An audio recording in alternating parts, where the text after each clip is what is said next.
down, they're having a look at how they're.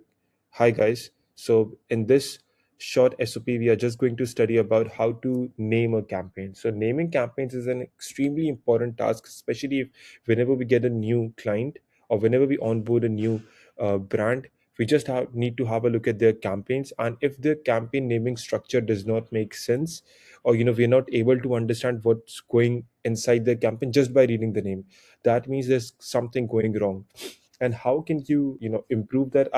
So I'll give you two examples. Now, for example, if there's a campaign known as ABC product keyword research or keyword digging or ABC product ranking, it makes sense that okay, it's a ranking campaign, but otherwise you have lesser idea about if it's running on broader phrase. I mean, ranking mostly runs on exec, but maybe he's not doing that.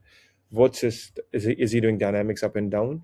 Is he doing, does he have 200% top of search placement? So ensure that whatever your campaign name is or whatever nomenclature you decide, it just by reading the name of the campaign, it makes complete sense what this campaign is all about. So, and you can just for the starter ones, for each one their own, they can name their, they can have their nomenclature as per whatever they think are the most important data points. But what you can do is start from the very top. So for example, the very first thing that you select in your campaign is either if it's a sponsored product or sponsored brand or sponsored display. So the first thing that you can add is, let's say SP. And then if it's a B2B campaign, you add that. If it's not, you do not need to add anything.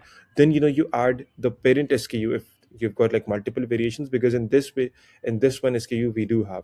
So you add your parent SKU, then you add your child SKU.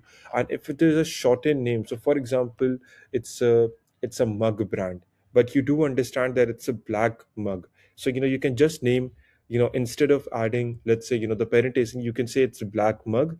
And you can add the child ASIN as well, or child SKU, whatever you think is better, but have a unique identifier that what this campaign is all about. Now, if you've got multiple ASINs to that campaign, because some people do that as well, it's not recommended, but nevertheless, you can add those multiple ASINs. Now, if there are 20 ASINs being targeted, but of course there must be some strategy behind the targeting. So for example, if there are 20 variations of the same cup and that is being targeted under the same campaign, which is not recommended, but this is not a campaign creation class, what I would do is, if it's a cup, I will just add, okay, it's my 200 ml cup, different colors. So that way I understand that okay, this campaign is targeting my 200 ml cups. And of course, it could be a price point as well. So let's say it's a 29.9 in price point product, I just add that.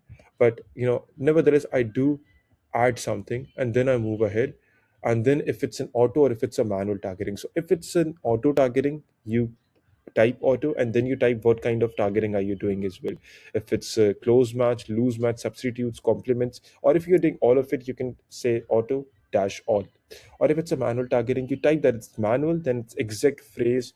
Or negative product targeting, negative keyword targeting, you do not need to add that. What's your campaign bidding strategy? If it's up and down, if it's down only, if it's fixed bids, you type that. So just type up and down, or you type down only, or you type fixed. So you can actually like do, there's short forms as well. So if it's up and down, you can type it as UND, and down only you type DO, and for fixed bid you type FB. For us, we just do fixed, down only, or up and down. We do not do up and down, but nevertheless, this is how we name it. For placements, if you're adding any placement modifier, just add it. So if it's top of search 100%, you just write in TOS 100, TOS 50. So that then my CPC or then my bid. If my CPC is actually more than my bid, what's happening? Where am I spending it most? Because of the campaign name, you'll be easily able to understand what's happening, right? And so this is, I've just added it here. And if it's a portfolio, you can add it in the last as well, but you need to add the launch date of the campaign. That is very important, because for a lot of times, it's a very new campaign, your account manager is having a look at it, but because it's just a week old campaign, it's not sufficient data for you to go ahead and just take the decision of closing or opening that campaign, or keep that campaign on the continue, because you need to have more reference, right? So that's why launch date is also very important. So just a quick one, this is a nomenclature as well: SP, SB, SD, parentation, short as, if it's a short SKU name, then what's the match type, exact phrase, broad, what's the bidding type, and of course before that auto or manual, what's the bidding type, what's the placement, how many targets are there. So if it's a keyword targeting campaign, you need to add how many keywords are being targeted.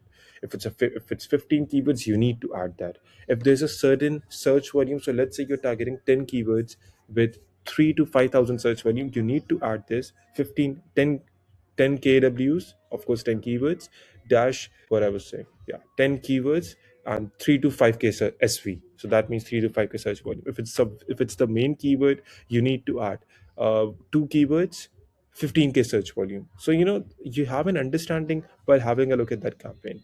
If for example you're bundling up lots of 500 search volume keywords, you can add it 20 keywords, 500 search volume. Because if someone sees that okay, it's 20 keywords and 15 to 25k search volume, or 1 to 25k search volume, I will think about that. Okay, in just one campaign he's added a keyword with 25k search volume and then 1k search volume, and it does not make sense. I need to take that 1k out or whatever out and add it somewhere else, just so there can be a search volume coherence as well in the campaign. And of course, daily budget you do not need to add because it keeps on fluctuating too. But start date, yeah. Once this is done, this is how you just name your campaign and then you launch it. It will make life extremely easier for you. So yeah, this was a short one. Thank you.